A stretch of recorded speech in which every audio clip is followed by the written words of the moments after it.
ताकि दोनों साइड से कवरेज हो जाएगी।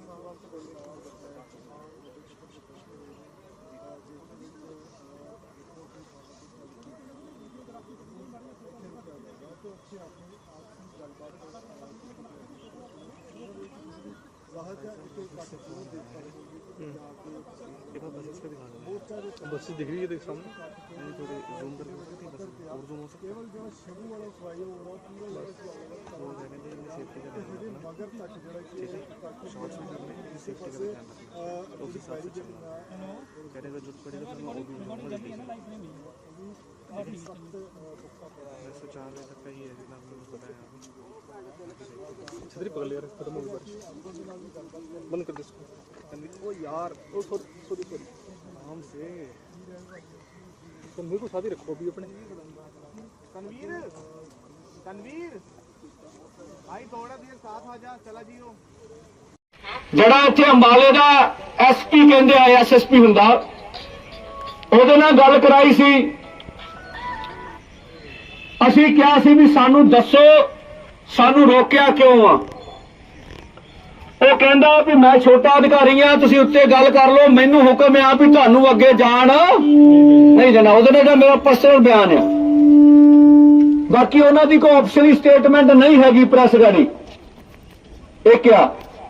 ਔਰ ਪੰਜਾਬ ਪੁਲਿਸ ਨੂੰ ਵੀ ਬੇਨਤੀ ਆ ਵੀ ਕੋਈ ਵੀ ਪ੍ਰੈਸ ਵਾਲੇ ਆਉਂਦੇ ਉਹਨਾਂ ਨੂੰ ਰੋਕਿਆ ਨਹੀਂ ਜਾਣਾ ਚਾਹੀਦਾ, ਉਹਨਾਂ ਨੂੰ ਰੋਕਣਾ ਚਾਹੀਦਾ।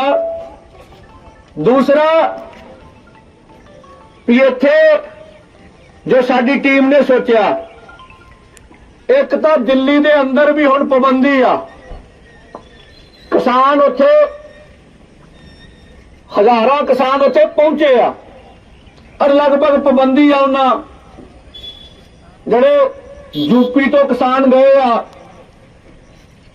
राजस्थान, हिमाचल, उड़ीसा, उत्तराखंड, महाराष्ट्र, मध्य प्रदेश, कुछ पंजाब ने भी जा बड़े उत्थे गड्डियां राही। सो उन्हां तो कुछ नूं गिरफ्तार करने दे समाचार आ। उत्थे भी जिहड़ी धारा 144 इन्हां ने अपने पद्धर ते लाई हुई आ, ਉਹਦਾ ਕੋਈ ਇੱਕ ਤਾਂ ਹੋਰ ਵੀ ਕਾਲ ਦਿੱਤੀ ਸੀਗੀ, ਮੇਰੇ ਕੋਲ ਉੱਥੇ ਵੀ ਸ਼ਾਂਤੀ ਨਹੀਂ ਬਣੀ ਹੈਗੀ। ਇੱਕ ਤਾਂ ਆਹ ਸਾਡੇ ਸਾਹਮਣੇ ਆ, ਗੁਰਨਾਮ ਸਿੰਘ ਚਦੂਨੀ ਨੂੰ ਕੱਲ ਦਾ ਗ੍ਰਿਫਤਾਰ ਕੀਤਾ ਵਾ। ਕੁਝ ਕਿਸਾਨ ਹਰਿਆਣੇ ਦੇ ਪਤਾ ਨਹੀਂ 20 ਜਾਂ 30 ਆ ਵੀ ਗ੍ਰਿਫਤਾਰ ਹੋਏ ਆ। ਸੋ ਇਹ ਪੱਖ ਆ। ਆਪਾਂ जे कोई सरकार मजबूर ना करे ते सरकार ना किसी किस्म का कोई टकराव नहीं चाहते हैगे, ना करना हैगा और ना साडा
ਉੱਚੀ ਹੈ ਹਜੇ ਹਾਂ ਇਹਨੇ 20 ਮਿੰਟ ਚੱਲ ਪਤਾ ਯਾਰ ਨਹੀਂ ਕਿਆ ਇਹਨੇ 20 ਮਿੰਟ ਮੇਰੀ ਕੀ ਗੱਲ ਕਰੋ ਮੇਰੇ ਟਾਈਮ ਨਹੀਂ ਯਾਰ